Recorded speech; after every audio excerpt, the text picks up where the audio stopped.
Just changed. Wait a minute, we live, y'all. Hey, it's all. Hey, this is Tim Moore and Clifton McKnight, guys. Saturday, we're going to do something totally different. We're going to bring it to you a different way. You know what? Do me a favor. As you're sitting around doing your Saturday morning thing, because it's Saturday and we are live, paste this, share this with all your friends. Cliff, get all your friends to share this. So, guys, we can have fun and make this happen starting today. Say something, Cliff. Tell them what you're doing, man. Well, everybody, hello there. I was just having lunch, and this wild and crazy guy has such a passion for helping people that he asked me to come on and join you live. So, hello, it's great to be with you. So, Cliff, tell them a little bit about yourself, man, so they'll know who you are, so they won't think I'm just talking to myself. Well, okay. Hello again. I'm Clifton McKnight, author, best-selling author of If You Can't Calm the Waters, Learn to Ride the Waves, How to Succeed in Turbulent Times, and lecturer, voiceover, success coach, and I think that's enough, don't you? Real estate investor. You think that's enough, man? You think that's enough? That'll get us started. That'll get us started. Well, let me ask a question. When you're talking about that book you wrote, tell me a little bit about your book and what it can do for a lot of people today that don't realize calming the waters and all the good stuff. Tell a little bit more about that. Tim, it's amazing where we are today. Right now, not only in this country, but around the world, technology has gotten and made gains beyond our wildest imagination. Back when I was a kid, there was a thing called the Jetsons and Dick Tracy, where you had the watch phone and all that. A lot of that stuff is already happening. Now they've come up with the hover, what do you call that, hovercraft stuff we've got. All that stuff is real today. And with all of that advancement, we seem to be degrading in terms of our human relationship skills. We seem to be getting angry and short-tempered and disappointed and frustrated and depressed. And, all these negative things come on as weight. And then the responsibilities that we carry seem to be overwhelming. Well, if you can't calm the waters, learn to ride the waves, helps to balance that. It helps us to understand the grace and the blessings that we have and to be able to tap into those blessings so that we can have a more magnificent day. Like the Facebook group we're a part of, we started together, joyfully getting from here to there. It's in my intention to help people not to put off their joy until they reach their goal, but to move forward toward their goal, enjoying the journey. So what do you think is so hard about it, what people don't want? Let me go back. Why is it so hard for people to change what they're doing then? Why is it so hard?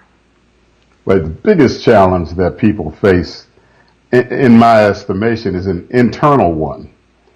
We have not dedicated the time and the energy that we could overall as a people. And, I'm speaking maybe not globally, but certainly in the United States. Our spiritual food has to be served. We need to eat more, eat better spiritually. If we can take care of ourselves internally, then the stuff that's influencing us, that's detracting us, that's weighing us down, takes a different perspective and a different weight and value. Right now, somebody can have something happen to them and it knock the wind out of them, and it can actually almost take them out, Tim, because they don't realize that it comes to pass. It doesn't come to stay. It's just part of the journey. You can stand and look at it a little bit differently if you understand our connection with the universe, our God-given blessings that are part of who we are. Okay. So that's the bottom line. So why, when we start talking about people in general, when it comes to health, it's amazing how many people want to get healthy, but a lot of times when it comes to health, they don't want to do it because of circumstances, situations, and people. But why are we so influenced about what other people say about what we're doing? Why is that? Yeah, again, we're coming back, Tim, to our lack of focus. We're externally focused. And because we're externally focused, what everybody else thinks about me has more value than what I know about me or what I what God has put in me to do. Instead of working on that, I'm worried about what everybody else wants, what everybody else needs, how everybody else looks at me, how I feel when I don't, how do I feel when I don't reach my goal because of what other people might think? How backwards is that? But that's the reality. And if we take the time to move from externally focused to be more internally centered, then when we look out, we can look out how we can be of service to others. We can look at as to what it is, the strength and the power that we have that we can bring to the party. But why does it seem like it's so complicated to bring what we have to the party? Well, look, I'm telling you this, and it happens to me too, Tim. I'm guilty of it as well. It's because we love so much. We love hard sometimes. But when we love, we forget to love ourselves. That's why, spiritually, more religiously, biblically, there's a saying, seek ye first the kingdom of God and his righteousness, and all these things will be added unto you. I didn't really grasp that until recently. The message I get is when we get out of our heads, we get out of what everybody else is thinking, how do I look? Now, I tell you, I know I can see myself in this thing. So I understand that I got a great face for radio. I might be better off on the radio, but it's okay because it's not all about how I look or don't look. It's more about the message that has been divinely placed in me to forward out to you. And when we, again, Tim, the reason it's so hard is because we have to take our minds out of the world, the physical world. This is temporary. This will change with time. And we can actually influence its changing. When we understand that from an internal standpoint, whatever our circumstances are that we are uncomfortable with, we can say, well, that's just today. I'm working on this now. This is going to be different. So all of a sudden I have you mentioned health, man. You talk about health and why don't people do what they need to do? You know why? Because we are ever focused on how good we feel in the moment. And the joke about that is you taught me this. Some of the things that I think make me feel good end up making me feel bad in the next couple of minutes. Right. I can go eat and let me tell you, Tim, I will have some cake sometimes. I will eat some sweets. All right. And I know you won't break it. No, you're not you. You're going to have some cake. You know what this deal is? It's okay to have cake a little bit, but you know what I do? I make the mistake, and I know I'm not the only one. If I'm frustrated or angry and upset or feeling bad, a piece of cake make me feel good in a minute, in a heartbeat. And so instead of just enjoying the cake and having a little bite and chewing it and swallowing it, and, instead of doing that, I'm like, and I eat more than I need to eat. And then within a few minutes, I feel worse than I did before I ate the piece. But in the moment, we are so caught up in how we feel that we lose sight of the value and the benefit of having maybe some blueberries and cantaloupe and mango with a little bit of extra pineapple in there. Maybe I throw some leafy greens on that salad. And if I get crazy, I throw even a couple of nuts. And I know that may not be good for your weight loss, but it sure is good for the body. It sure does feel good, tastes good, and afterwards I still feel good. So in other words, we compensate what we want. That's right. And for what you teach, compensate what you want, get that gratification, but don't hurt yourself. Get it in a way that it feeds and fuels you. So why are we so guilty when we eat that piece of your cake? Is that, let me get it right, it's that red cake. What is that cake? Oh, you talking about that red velvet cake? That red, why is it when you eat your red velvet cake, it's like you had to go to the altar and repent? What's up with that, man? My father-in-law, he used to love him some red velvet cake. He was a diabetic, by the way, too. But, because there's what you call guilty pleasure. You already know going in that it's not good for you. But it tastes so good and it feels so good in the moment that you're willing to throw it away. It's like throw caution to the wind. I think one of the things that you teach that I appreciate is how a person can have some of those satisfactions, but sometimes they need to sort of defer, maybe delay, and see if they can establish some positive habits. I remember you, I remember you saying, Cliff, you can't just have a little bit sometimes. Sometimes a little bit is too much. And that reminded me of somebody said, well, I'm just a little pregnant. You know, you're not going to be a little pregnant. So different things work for different people, and that we just have to get used to that and honor it, basically. Some people can eat a piece of cake, turn around and be good. Other people, one piece becomes the whole cake. So you got to know who you are. Well, and that's why I talk to diabetics, especially type 2. And they're always saying, well, I just can't eat healthy. I can't change my ways. And I'm saying, I'm not trying to change everything at one time. You know, little small steps, even though, because we are creatures of habit. And a lot of the habits that we have picked up, they started from birth. So it's not like you just going to throw it out to window. It's a throw it out, like I say, throw the bath water out the window. It's not going to happen. But we also have to realize this is our life, our body, our health. We got to want to change the makeup. And when I talk about eat this, eat that, I'm confused.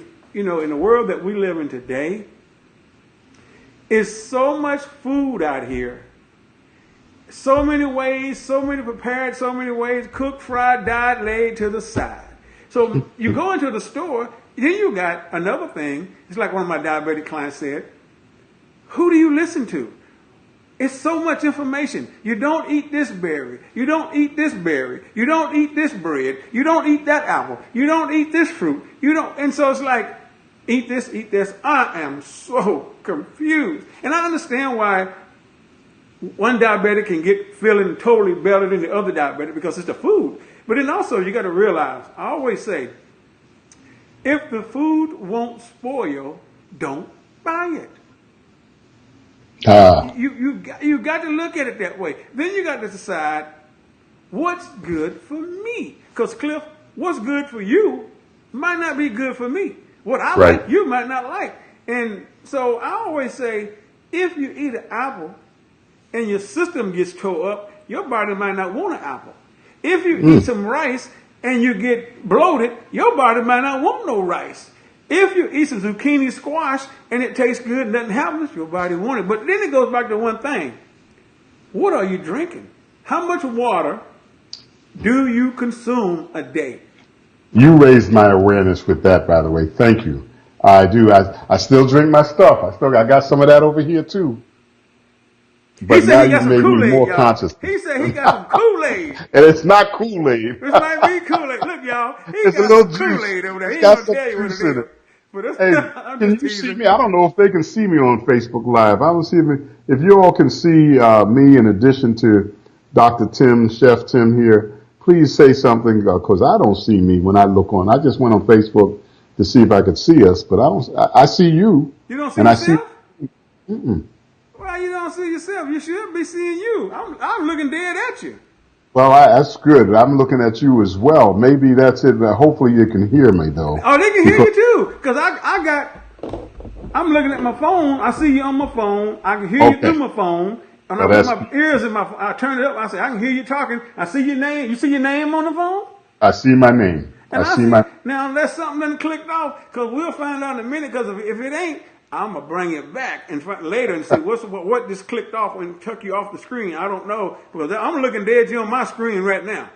Wonderful. Okay, that's fine. Now I just lost it on the. Oh, there we go. I see you again. I see you. Yeah, but that's okay. I see that's you. Great. Bottom line, I can see you and hear you. So they hear you too. But when you think about it though, it's so much, Cliff, so many challenges out there of food.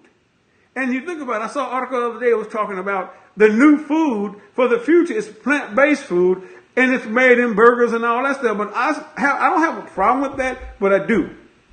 Mm-hmm. Because I still deal with a lot of people that has diabetes, and they're vegan, and they're still not well. Then I have people that are not vegan, and they still have diabetes, and they're still eating everything under the sun. And a lot of times, when you have to look at, though, I wonder, we've taken all the these plants and we're making all this food, but we have to modify it so terrible. Is it really food? Even though it passed the FDA standards of food and edible, but what is the long-term effect that we don't really know of not just eating some beans, some potatoes, some rice, some corn, some cauliflower, making some from the old garden food? Well, you've studied this stuff for decades, Tim. You understand the difference between live foods and dead processed foods, even though they may have the molecular structure that was, considered to be sound dietarily. It may have some vitamins and minerals. There's something about enzymes. There's something about processing that takes the life out of food. We are transferring the energy, right, from the live foods into our bodies, and our bodies are getting the value of it. But if we kill it before we get it, I mean, to be honest with you, isn't that also what happens when we cook food? So we have different values, different benefits, but you got to teach us, man. You got to help us to understand it a little better. I really don't know. And you're not by yourself. But when we teach people about the enzymes and how they break down the food, because let me go into, everybody has hydrochloric acid in their stomach. We call it HCl, hydrochloric acid. At a certain point in your body, and what that means, so in case somebody don't know what hydrochloric acid is, it's how your body breaks down food when you put it in your mouth and it digests down into your stomach. We get to a certain age where our hydrochloric acid is not as strong as it was when we were a certain age.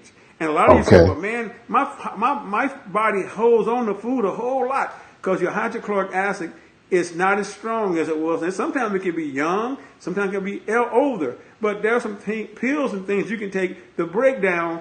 It's an enzyme that breaks down because the body needs help sometimes, and we have to break down what's going on in the body to make it digestible. Now, your stomach is so strong. You could actually, if you could, but don't try this, you could put a can in somebody's mouth. If it can swallow, your body is strong enough to can break that can down in time. Wow. That's how strong your stomach is with your acids and your body is made. Your body can do a lot of stuff. Now, it might take a while and it might make you sick as a dog, but your hydrochloric acid is so strong, it does stuff that's unreal. Just imagine when you drink something sometime and you say, man, my stomach just got woozy. What's going on in my stomach? Why is it hurting so bad? Because your hydrochloric acid just mixed with all that food that hasn't been digested when it should have been digested a couple of days ago, but it holds on to it. That's why some people, when they eat leafy green vegetables, they get bloated. Because that one, if they track the one down, they just eat. The body says, I don't want this. But we don't listen to what the body say. We listen to what we want to listen to, not the body. It's fascinating to me, man. As a success coach, I'm talking to people all the time about their goals and their vision and why things aren't working. And I have often said, you got to think of your body. Think of your business and your life like an organism, like a living organism. Organization, organism. And you just flipped the script on me. You just flipped the script. I understand from a business standpoint. Now I can look at those same business principles and see how my habits, my lack of exercise, maybe lack of sleep or eating the wrong foods, how these things conspire together to help me be unwell, to make me sick, to make me out of ease or diseased, And you're right, because a lot of times when you look at it, though, there's a lot of females and women I talk to every day about their health.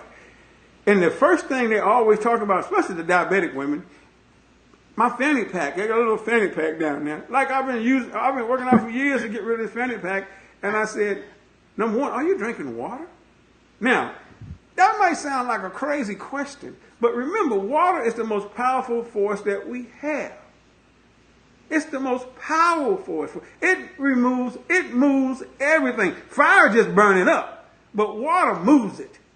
You think about it. So if your system is not getting the right type of water that it needs in its body, in your body, you're going to have bloating.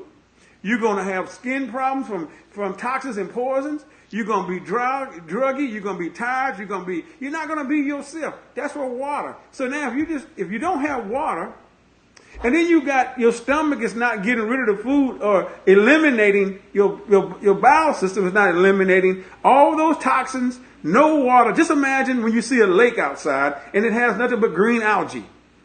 And nothing can survive around that toxic green algae. Well, just imagine your body going through it. And as a diabetic, you're going through so many changes already, and you're like, why is it not working for me? Then I go back to, what are you eating?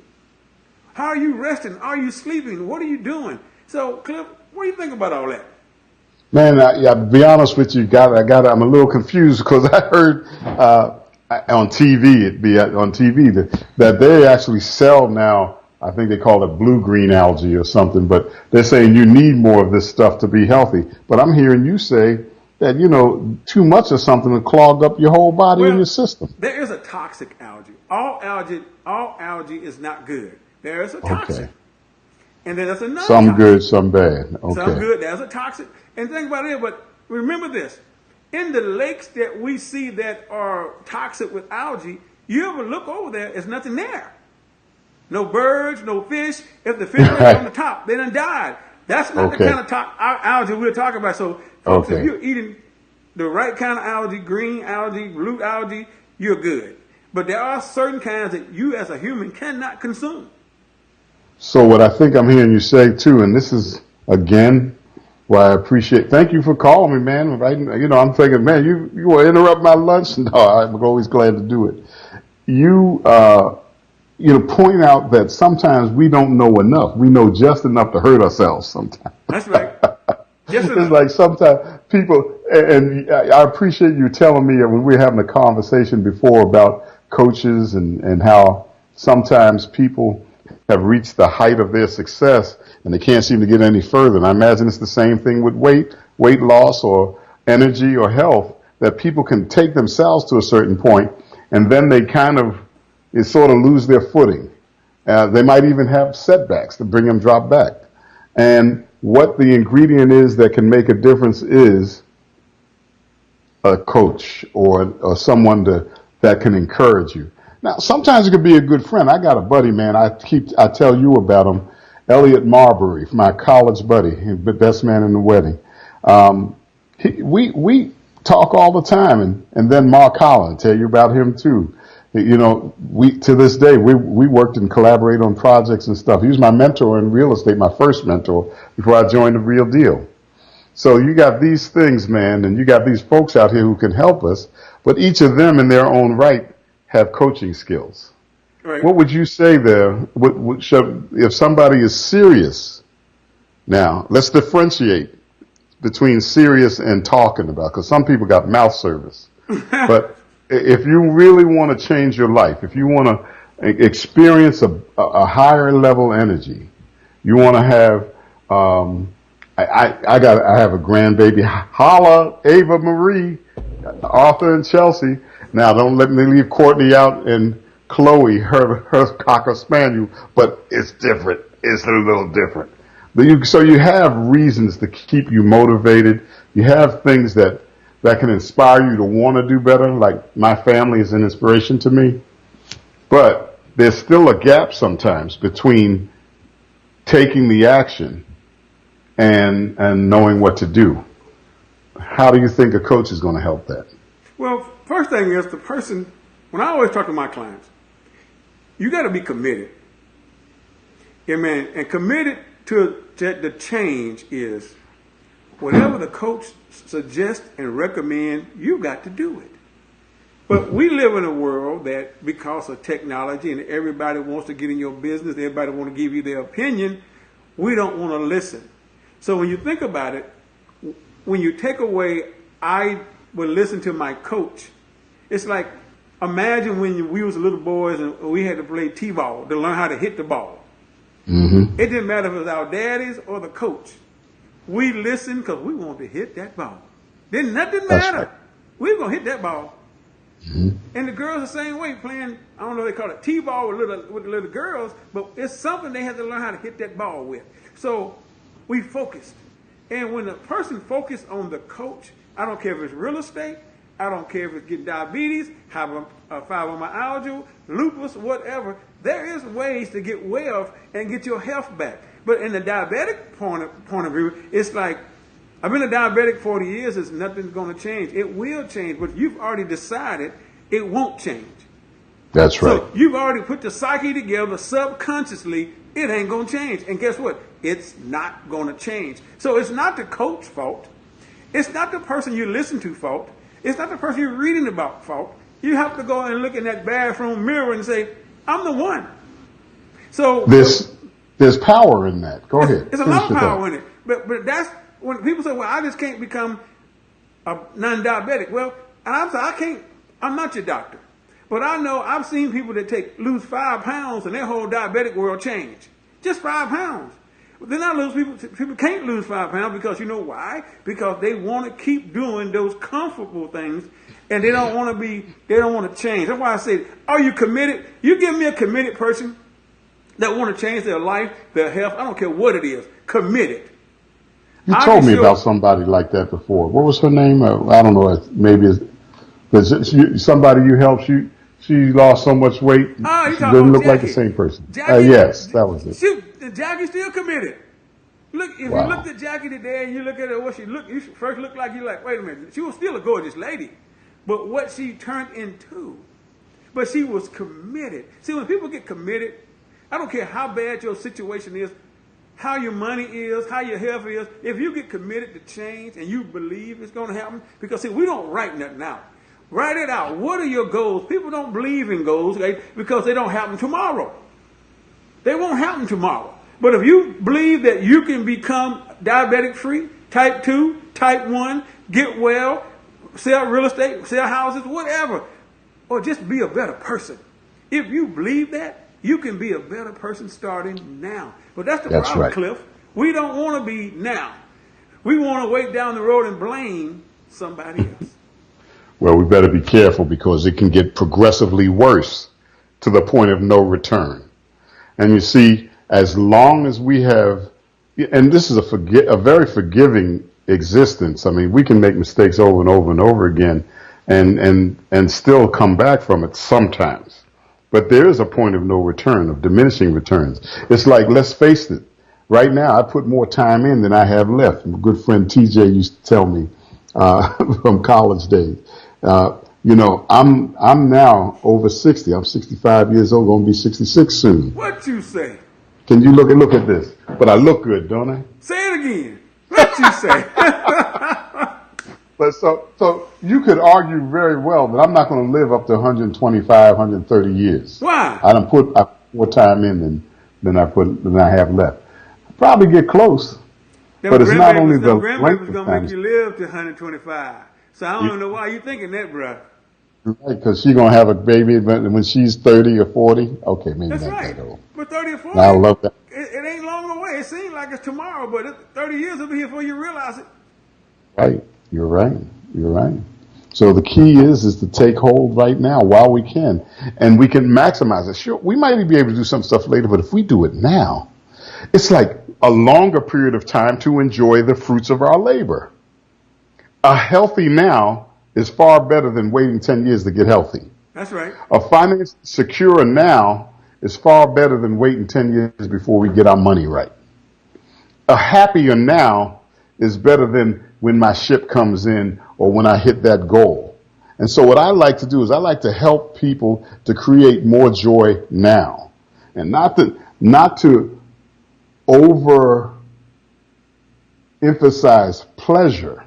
It was a very nice guy I met who said there's a distinction between pleasure and joy. Right, right. You know, this temporary pleasure can get you hurt if you're not careful. Mm-hmm. But joy is something that permeates through you and can be passed on to others, and it just adds more flavor to living. And that's what I'm about. Let me help you to do that. Yeah, because when I think about things, and I lost my leg, and people say, well, I couldn't function like you. You have no choice.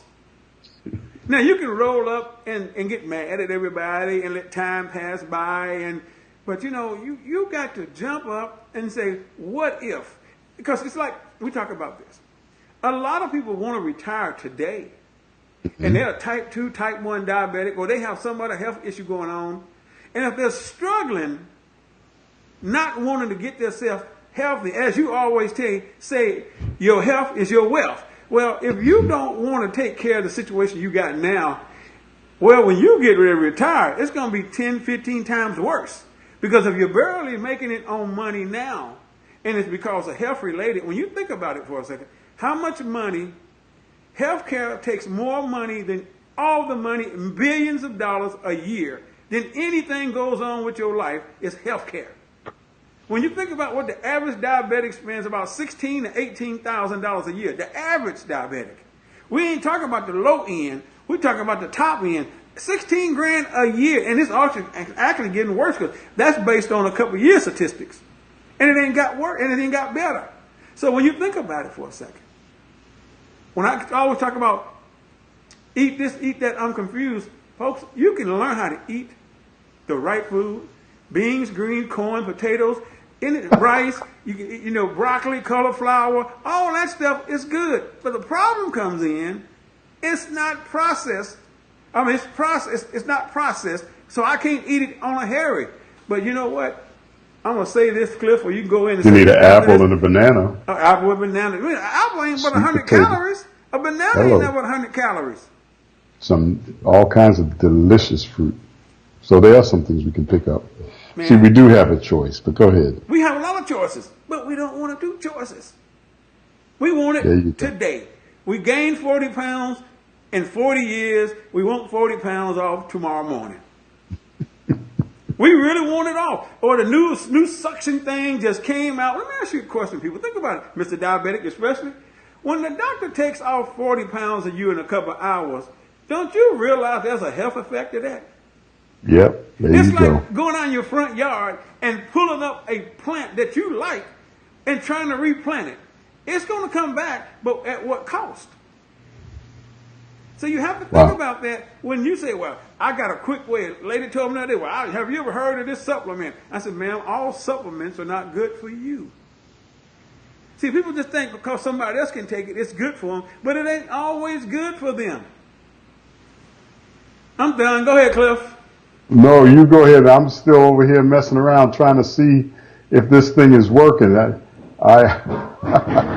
looking dead at you. I'm recording you. Okay. All right. Well, you can do what you want. I'm looking, unless they did something in the thing and changed it but I find out on the replay, if I find out on the replay, it's because I'm looking at you. Okay. Well, I hope so. I just hope folks are able to get it. Guess what? If it ain't, we got a good podcast. That's right. There we go. There you go. You still got the message. If it didn't work right, we got the podcast. Let me say this, folks, about this young man here. And you see, I can call him young.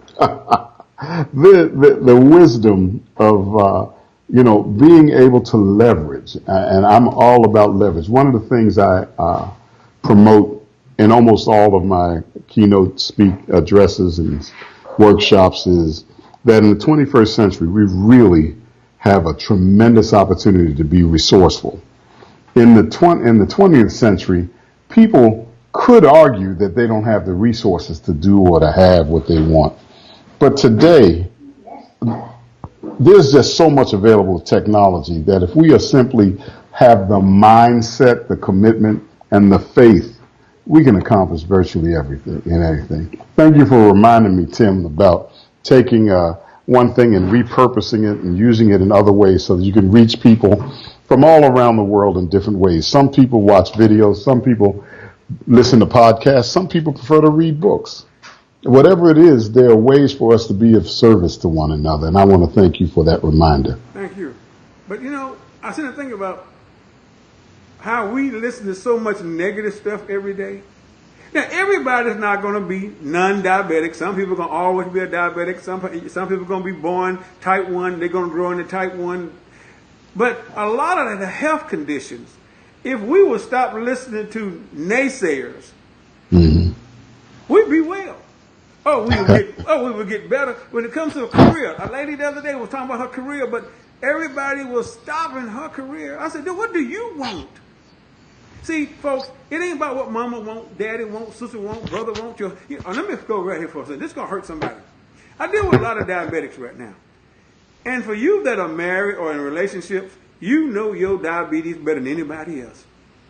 Quit letting somebody tell you what they should do on your diabetes because they don't know what you're going through. This is your life. And for you ladies that are letting a man tell you he like you fat, oh my God. He like you big boned.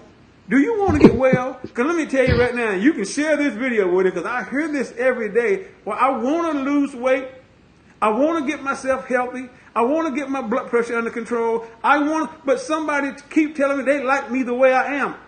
You know what? That person you need to get rid of. Tell them I said it. Because this is your health. And that's the one person that if you do get sick, something happen one day, they will leave you. It's nothing like it's nothing like having your health.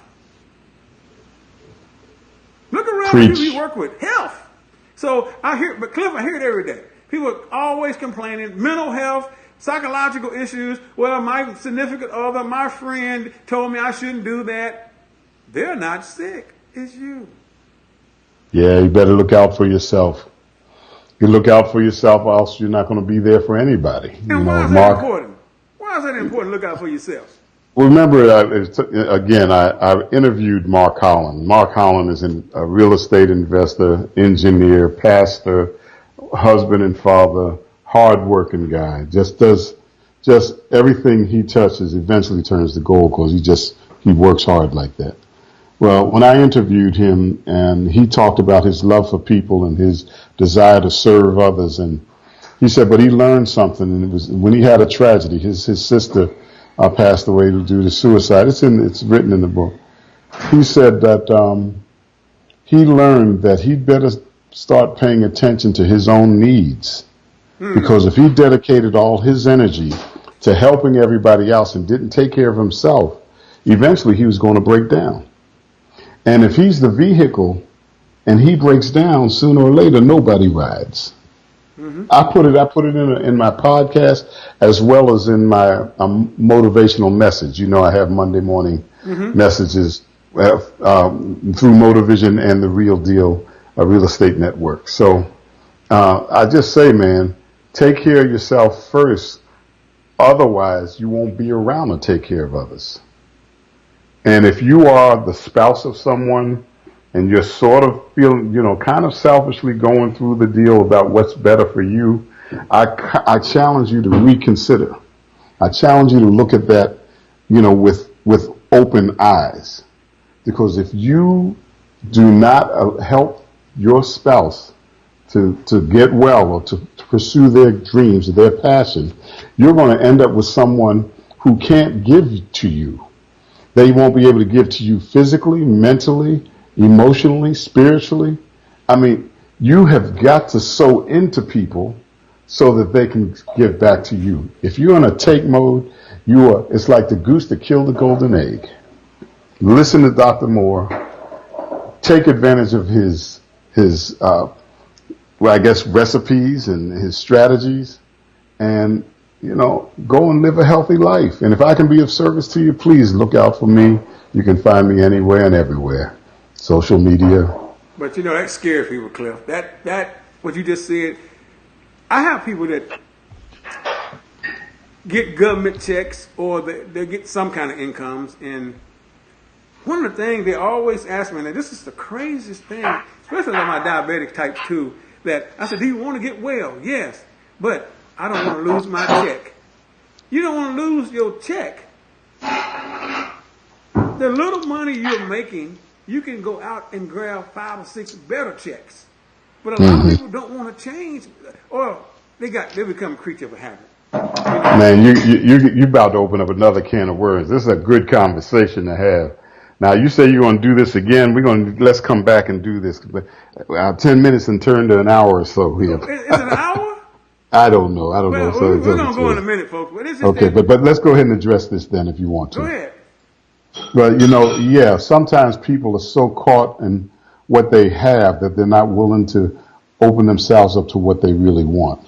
You've heard a story perhaps about how they catch the monkeys. They'll put something in the bottle, a peanut or something, and if the monkey sticks his hand in, kind of slide it open, he can get it in there. But when he grabs that peanut and tries to pull it out, his fist cannot get out the hole. Now they got him because they tied the bottle to something. And he can see them coming, but he won't let go of that thing, so he won't be able to get away. We do the same thing, Tim. We get so caught up and stuck with that which we're familiar, even if that which is familiar is not good for us. Because it's familiar, we just stay with it. There's a whole magnitude of possibility ahead of us, and we simply sometimes refuse to explore it.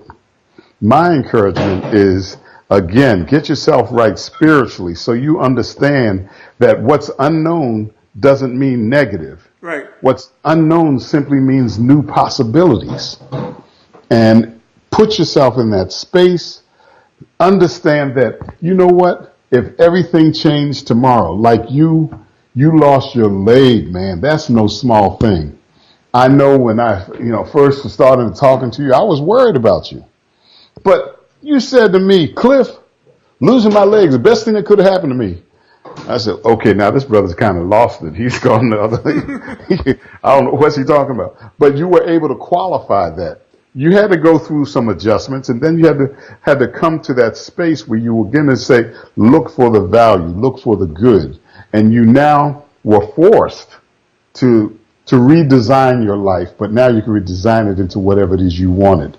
Mark, I told you about Mark in my earlier book, but Elliot Marbury, and I interviewed him as well. Elliot retired maybe 10, 15 years before most people can afford to retire because he managed his life that way. And when I interviewed him, he talked to me about people like you, Tim, who might have had a tragedy occur. And as a matter of fact, he might have been talking to me because he might have been coaching me. Because when I had prostate cancer, there's side effects, even side effects to the treatment. Mm-hmm. And I could have been stuck in what I lost and what I couldn't do and how little my energy was, mm-hmm. and been focused on the negative. Right. But he reminded me by saying, Cliff, you only feel like you're at 70% right now. And you're sort of, you're just kind of really just feeling great remorse about not that other 30% you lost. But what happens if you lose 20 more percent? Mm-hmm. And the genius there is that then I'll be saying, boy, I wish I had that 70% back. Right. Well, instead of wasting time worried about what I lost, let me celebrate what I have. Mm-hmm. And in that celebration, I can multiply myself. I can multiply my energies. It's like how many apples are in a seed? Way back in multi-level marketing, I think I heard a guy by the name of Jim Brooks in Amway talk mm-hmm, about mm-hmm. how many seeds are in an apple? How many apples are in a seed? And then you begin to look at the reality that one seed can bring a whole apple tree. Apple tree can bring orchards of trees. And then you have orchards and orchards of apples. Right. But it's in your mindset. It's in your thinking. And so if you want to have a better life, you got to be willing to let go of the life you have so that you can have more. It's the same thing about giving. Tim, if I want to give, if I want to receive, let me get rid of some of what I already have. If I'm hoarding, there's no room for me to have anymore. That's right. That's right. Life works with flow. Right. Finances work better with flow. Circulation, the power of the velocity of money can make a community rich. That's right. So you see, you get me started there, brother. That's all good. Well, you know what, man? I'm good. You're good. You know what? Listen, folks. We're gonna come back with this periodically, talk about things probably once a week. I don't know what date. We hadn't fine-tuned it yet. Most likely gonna be on a Saturday where we both can do it, or a Sunday. But the thing about it is, you got to decide what you want to do with your life.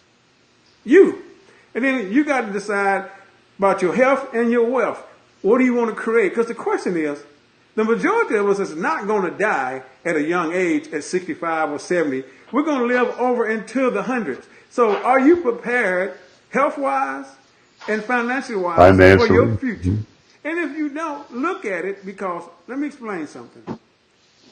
The people that's handling your money and trying to get you to a certain point, what are they like financially?